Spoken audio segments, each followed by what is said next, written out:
Hello students, hope you all are doing very well. बच्चों, आज मैं एक नई एचटेट की सीरीज स्टार्ट कर रही हूँ पीजीटी केमिस्ट्री के लिए। आपके लिए बहुत हेल्पफुल रहेगी, जिसमें मैं डेली के कुछ टॉपिक्स कवर करूँगी जहाँ से सबसे ज़्यादा क्वेश्चंस आते हैं। तो आज जो हमने फर्स्ट टॉपिक सेलेक्ट किया है that is the crystal structure and unit cell. तो we discuss about today crystal structure. ठीक है, आज जो हम डिस्कस करने जा रहे हैं बच्चों, क्रिस्टल स्ट्रक्चर के बारे में डिस्कस करने जा रहे हैं।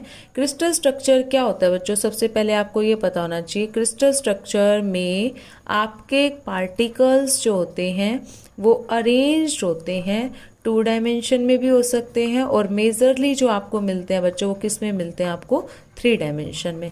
तो क्रिस्टल स्ट्रक्चर में ये जो पार्टिकल्स की मैं अरेंजमेंट दिखा रही हूँ डॉट से, ये आपको क्या रिप्रेजेंट कर रहा है? ये आपका एटम हो सकता है, आयन हो सकता है, या कोई भी मॉलिक्यूल हो सकता है।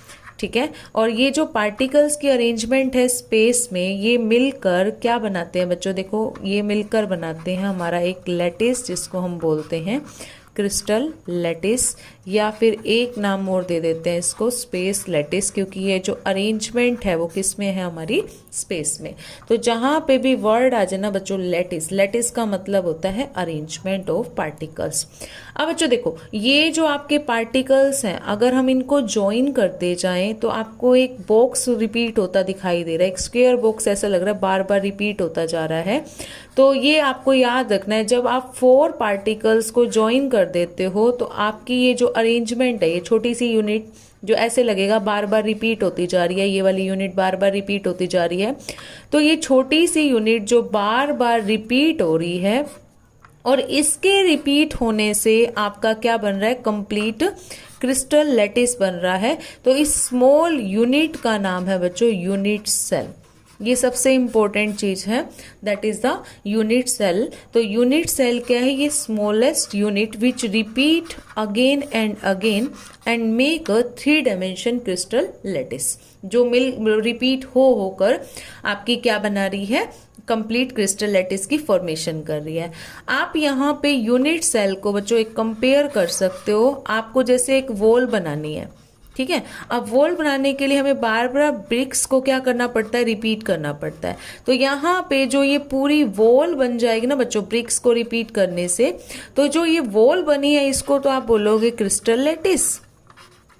ठीक है, और जो ये ब्रिक्स हैं जो बार बार आप रिपीट कर रहे हो, that is your unit cell. ठीक है बच्चों, तो आपको याद रखना है, जो हमारी यूनिट सेल होती है उसको हम 2 में स्टडी करते हैं। We classify into 2 types. One is your primitive unit cell, और another is your non primitive unit cell. एक होती है हमारी प्रिमिटिव और एक होती है नॉन प्रिमिटिव। तो हमें डिफरेंस पता होना चाहिए, what do you mean by primitive and what do you mean by non primitive. तो इसके लिए आपको जस्ट क्या करना है बच्चों? एक क्यूब बना लेना है। क्यूब को आप ड्रॉ करके आप आराम से समझ सकते हो कि what do you mean by primitive and what do you mean by non primitive.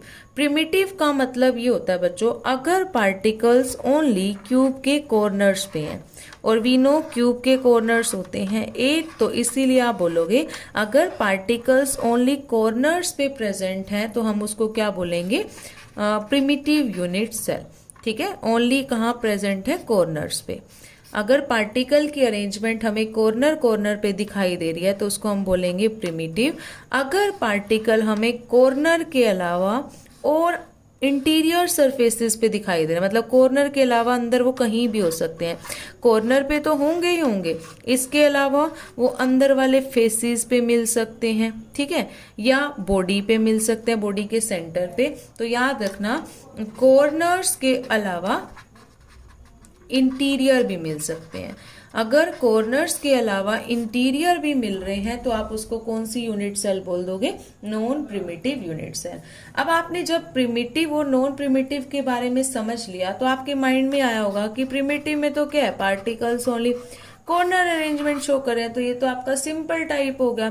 लेकिन जो नॉन प्रिमिटिव है ये आपका क्या होता है? कॉम्प्लेक्स नेचर का होता है, क्योंकि इसमें पार्टिकल कॉर्नर के अलावा इंटीरियर कहीं भी हो सकते हैं, तो उसी चीज को अब हमें पढ़ना है कि वो इंटीरियर कहाँ कहाँ पे प्रेजेंट हो सकते हैं। तो इसीलिए अब हम डिस्कस करेंगे types of non primitive unit cell. Okay students, अब जो हम डिस्कस करने जा रहे हैं वो डिस्कस करने जा रहे हैं types of non primitive cell. कई बार इसके ऊपर भी क्वेश्चन आया आपका। तो नॉन प्रिमिटिव जो यूनिट सेल्स हैं उनको हम 4 में क्लासीफाई करते हैं, ठीक है। First is your face centred unit cell, जिसको हम शॉर्ट फॉर्म में बोलते हैं बच्चों FCC, that is your face centred cubic unit cell, ठीक है, क्योंकि क्यूब में डिस्कस कर रहे हैं हम। एक होती है आपकी body centred, that is represented by BCC।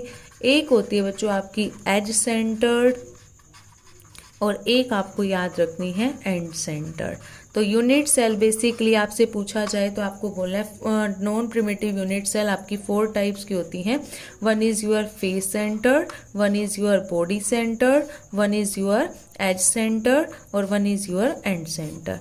तो सबसे पहले हम जो डिस्कस करने जा रहे हैं वो हम डिस्कस करने जा रहे हैं फेस सेंटर्ड।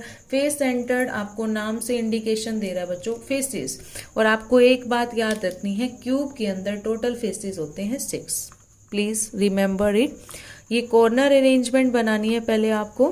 कॉर्नर्स के अलावा मैंने आपको बोला था इंटीरियर कहीं भी हो सकते हैं, तो ये आपके फेसेस हैं बच्चों, जिसको मैं थोड़ा सा सॉलिड से रिप्रेजेंट कर रही हूँ। 4 फेसेस ये हो गए, एक आगे वाला और एक पीछे वाला, तो टोटल फेसेस होते हैं 6। तो यहीं पे आपको एक बात याद रखनी है बच्चों, आपसे पूछेगा atoms contribute in a unit cell. एक यूनिट सेल में एटम्स का कंट्रीब्यूशन कितना रहेगा, तो उसको हम जेड से रिप्रेजेंट करते हैं, और वो निकालने के लिए आपको याद रखना है टोटल फेसेस, टोटल कॉर्नर्स आपके 8 होते हैं, और एक एटम का कंट्रीब्यूशन होता है 1/8 का, और मल्टीप्लाई करना है टोटल नंबर से, ठीक है। प्लस अब फेस की बात चल रही है तो इसमें याद रखना एक का कंट्रीब्यूशन होता है हाफ का, और टोटल फेसेस मैंने अभी आपको बताया कितने होते हैं 6। तो इसके लिए जो जेड आएगा आपका कितना आएगा 4। आप डायरेक्ट भी याद रख सकते हो कि हमेशा FCC के लिए जेड की वैल्यू क्या रहती है 4 रहती है। तो FCC के बाद हमारा जो नेक्स्ट हमें डिस्कस करना है दैट इज द BCC।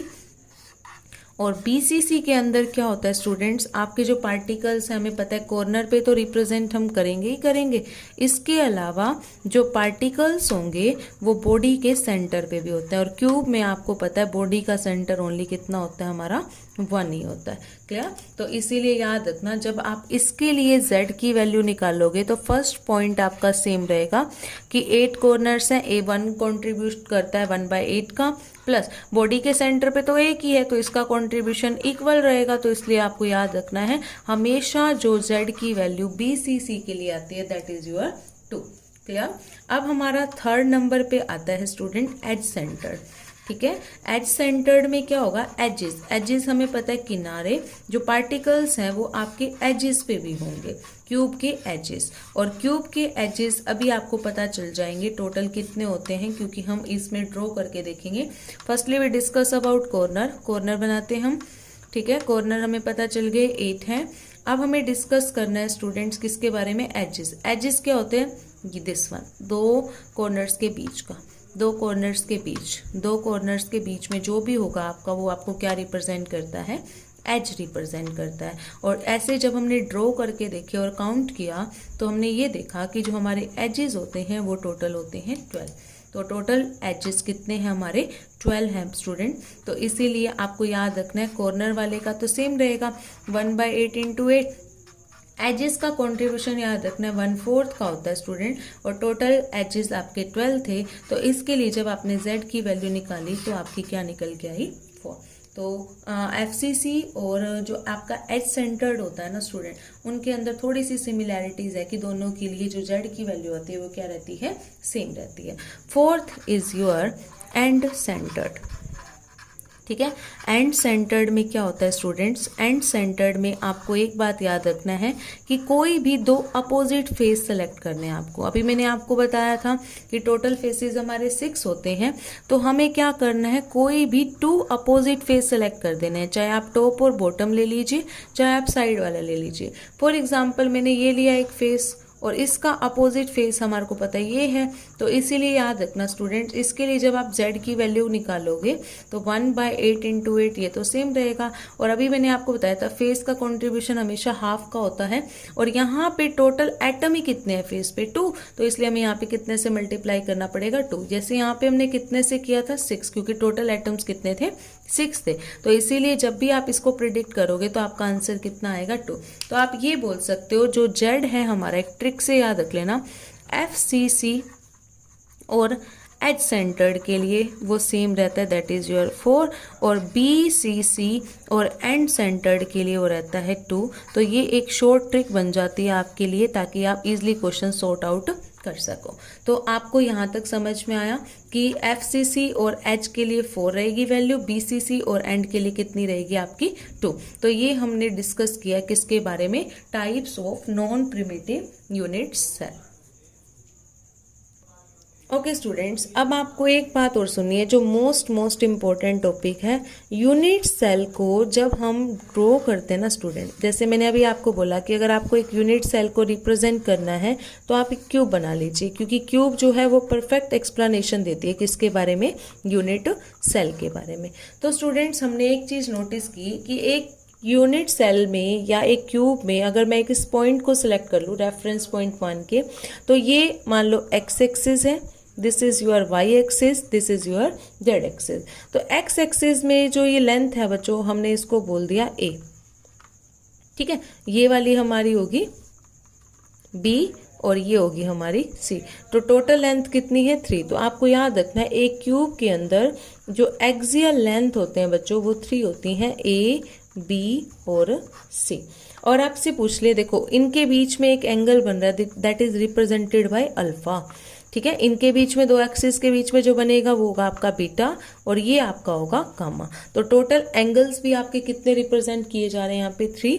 तो आप ऐसे ही बोलोगे जैसे लेंथ 3 है, ऐसे ही एंगल्स भी आपके कितने हैं 3।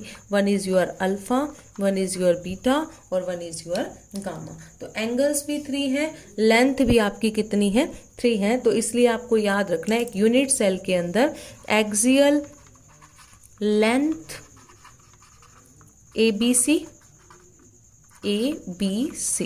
और अगर पूछ ले एक्सियल एंगल तो आपको बोलना है अल्फा, बीटा और गामा, ठीक है, अल्फा, बीटा और गामा। अब स्टूडेंट्स आपसे क्वेश्चन पूछा जाएगा जो different types of unit cell होती हैं। एक क्वेश्चन डेफिनेटली आता है, बहुत इंपॉर्टेंट टेबल है इसकी, कि उसके बेस पर आपसे ये क्वेश्चन पूछेगा कि अलग अलग टाइप की यूनिट सेल्स के अंदर एक्सियल लेंथ और एक्सियल एंगल क्या होते हैं। तो आपको एक ट्रिक बता रही हूँ स्टूडेंट, पहले उस ट्रिक को सुन लीजिए, that is your cute our mother है, ठीक है। ये बहुत इंपॉर्टेंट ट्रिक है, इससे आप क्या कर सकते हो, कभी भी क्वेश्चन को स्किप नहीं करोगे, मिस्टेक नहीं करोगे। CU यहाँ पे इंडिकेट कर रहा है बच्चों क्यूबिक, ओके। TE यहाँ पे यूज किया गया है टेट्रागोनल के लिए। O आपको रिप्रेजेंट कर रहा है बच्चों ऑर्थोरोम्बिक, OR जो है आपका यहाँ पे इंडिकेट कर रहा है ऑर्थोरोम्बिक के लिए। MO that is your monoclinic. 7 type of unit cell पढ़ाएंगे हम यहाँ पे। MO इज योर मोनोक्लिनिक, ठीक है। अब आगे देखिए T, यहाँ पे आपका ये जो T है बीच में आया है that is your try clinic, clear. और ये R जो है आपको इंडिकेट कर रहा है बच्चों रोम्बोहेड्रल। और last is your H that is your hexagonal. तो ऐसे आप ट्रिक से याद रख लेना नेम, ताकि आपको मैं जो आपको समझाऊंगी अभी एक्सियल लेंथ और एक्सियल एंगल की ट्रिक वो आपको क्लियर हो जाए। तो cubic, tetragonal, orthorhombic, monoclinic, triclinic, rhombohedral और हेक्सागोनल। तो बच्चों आपसे क्वेश्चन क्या पूछा जाता है, आपसे मैच कराए जाते हैं axial length and axial angle. अब आपको याद रखना है यहाँ पे हम लिख रहे हैं एक्सियल लेंथ और यहाँ पे हम रिप्रेजेंट कर रहे हैं एक्सियल एंगल, ओके। अब क्यूबिक के लिए एक्सियल लेंथ हमेशा याद रखना A is equal to B, B is equal to C. हमेशा तीनों एक्सियल लेंथ क्या रहती है, इक्वल रहती है फॉर क्यूबिक सिस्टम। अब बच्चों देखो टेट्रागोनल में क्या है, एक को अनइक्वल करना है, तो ए बी के तो इक्वल है लेकिन सी के इक्वल नहीं है। ऑर्थोरोम्बिक में आपको याद रखना है तीनों को ही अनइक्वल दिखा देना है। फिर ऑर्थोरोम्बिक के बाद मोनोक्लिनिक में ना बच्चों यही वाला ऑर्डर आपको रिपीट करना है जो ऊपर वाला था, सेम देखो, सेम एक बार और रिपीट कर दो। देखो सबसे पहले क्या किया, इक्वल, फिर एक को अनइक्वल, फिर तीनों को ही अनइक्वल, देन उसके बाद इसी सीक्वेंस को 2 टाइम्स आपने क्या कर देना है, रिपीट कर देना है। रोम्बोहेड्रल में क्या होगा बच्चों, आपको दोबारा से फर्स्ट वाला लिखना है, फर्स्ट, फिर आपको आना है सेकेंड पे। ये बहुत इजी ट्रिक है, आप आराम से इसको रिमेंबर कर सकते हो। पहले तीनों इक्वल, फिर एक अनइक्वल, फिर तीनों ही अनइक्वल, इसको 2 टाइम्स रिपीट करना है, फिर फर्स्ट वाला लिखना है, देन सेकंड वाला। ये ट्रिक आपकी तभी काम आएगी अगर आपको ये सीरियल वाइज लर्न रहेंगे, अदरवाइज आप सारी मिस्टेक कर दोगे। देखो इसमें लेंथ अगर इक्वल है तो आपको याद रखना है एंगल भी क्या रहेंगे, इक्वल रहेंगे। तो alpha is equal to beta, beta is equal to gamma और गामा इज इक्वल टू 90। और इसी चीज को आपको 2 टाइम्स दोबारा से रिपीट करना है। ये देखो कितना इजी सा है आपका ये टेबल लर्न करने का मेथड। अब देखो जब तीनों इक्वल थे, मैंने उसके बाद आपको क्या कहा था कि नेक्स्ट टाइम पक्का एक अनइक्वल होगा, तो आपको याद रखना है अल्फा गामा के तो इक्वल है, ठीक है, गामा 90 के इक्वल है लेकिन बीटा 90 के इक्वल नहीं है, तो एक अनइक्वल हो गया। अब आपको पता है एक के बाद तो उसके बाद 2 हो जाएंगे, तो आपको पता है alpha is not equal to beta, beta is not equal to gamma और gamma is not equal to 90। देखो कोरिलेट कर सकते हो, क्लियर। इसमें आपको 2 के लिए लर्न रखना पड़ेगा। अब जैसे मैंने कहा था कि इसके बाद आ जाता है आपका फर्स्ट वाला, तो कहीं ना कहीं फर्स्ट वाले से पक्का मैच करेगा। Alpha is equal to beta, beta is equal to gamma but not equal to 90, थोड़ा सा आपको लर्न रखना पड़ेगा। और लास्ट वाला आपका कंसेप्ट थोड़ा सा यूनिक है स्टूडेंट, अल्फा और बीटा 90 डिग्री है और गामा कितना है आपका 120 डिग्री। तो एक बार दोबारा से इसको रिपीट करती हूँ मैं सीक्वेंस को। देखो फर्स्टली हमें ये लाइन लर्न करनी है, that is your cute our mother है। इसमें मैंने आपको ये बता दिया कैसे रिप्रेजेंट करना है। फिर मैंने आपको लेंथ में क्या बताया स्टूडेंट कि पहले सारे इक्वल, फिर एक को अनइक्वल, फिर सबको unequal, unequal unequal 2 times repeat करना है, फिर फर्स्ट वाला लिखना है, फिर सेकंड वाला लिखना है।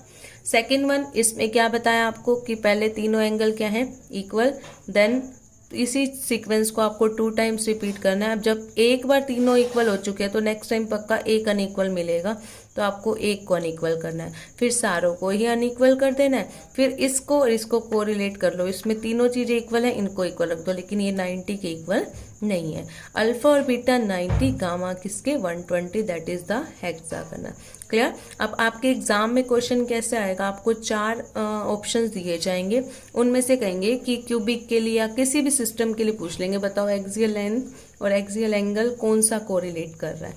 तो होपफुली आपको आज का टॉपिक समझ में आ गया होगा।